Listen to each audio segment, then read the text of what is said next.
Son regard rencontre le mien, puis s'abaissa sur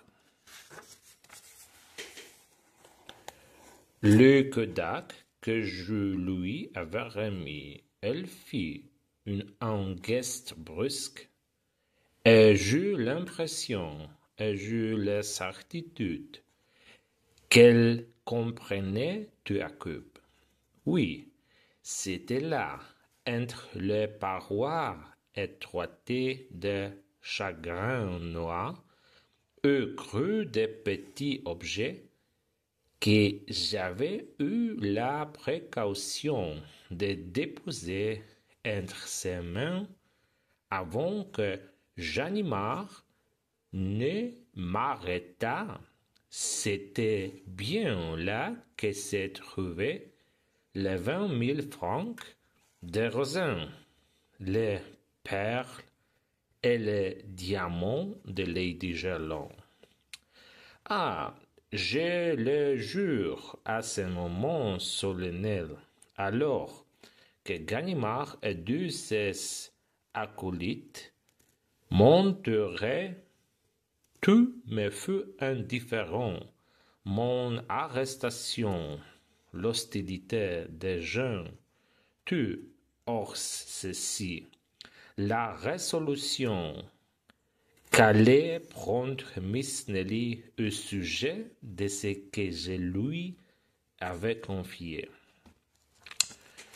Que l'on eut contre moi cette preuve matérielle et décisive, je ne songeais même pas à les redouter, mais cette preuve, Miss Nelly se déciderait et la fournir. Serais-je trahi par elle, perdu par elle? Agirait-elle en ennemi qui ne pardonne pas, ou bien en femme qui se suive et dont le mépris s'adoucit d'un peu d'indulgence, d'un peu de sympathie involontaire?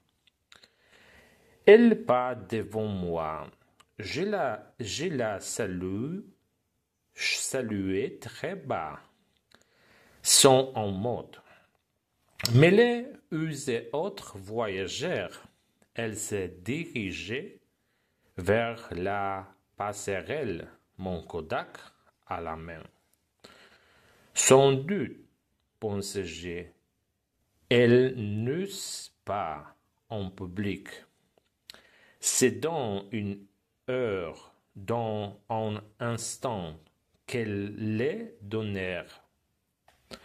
Mais arrivé au milieu de la passerelle, par un mouvement de maladresse simulée, elle le laissa tomber dans l'eau entre les murs de quai et les flancs du navire.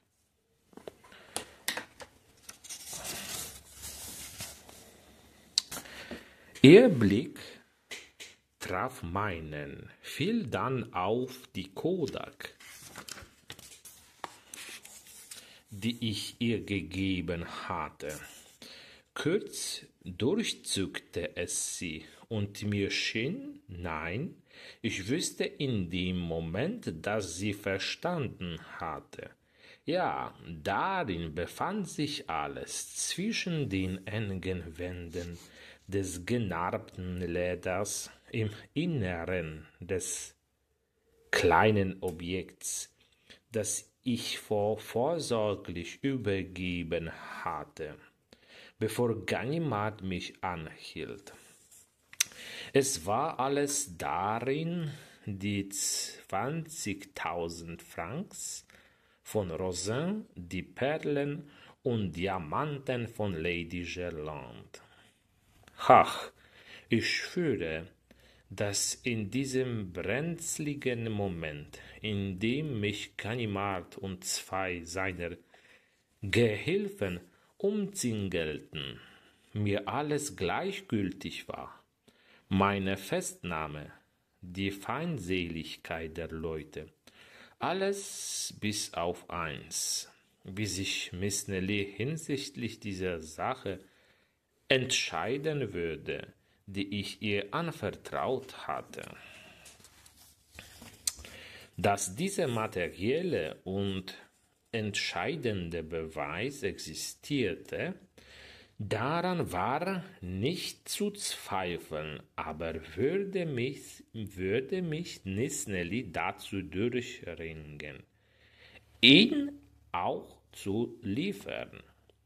Würde sie mich verraten, mich ausliefern? Würde sie als Feindin handeln, die nicht vergibt, oder als Frau, die sich erinnert und die in ihrer Verachtung etwas Nachsicht, einen Hauch unterbewusster Sympathie zeigt? Sie ging los. Ich grüßte sie mit einer stillen Geste, ohne ein Wort. Sie mischte sich unter die Reisenden auf dem Weg zur Landungsbrücke, meine Kodak in der Hand. Bestimmt, dachte ich, traute sie sich nicht in aller Öffentlichkeit. Sie würde sie in einer Stunde oder auch schon in wenigen Minuten aushändigen.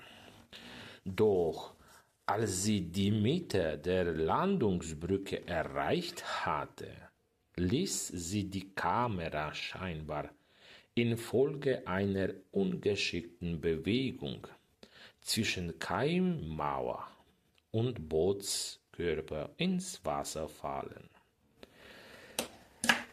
I to jest koniec naszego kolejnego epizodu z Arsène Lupin. Zapraszam do komentowania i subskrypcji mojego kanału.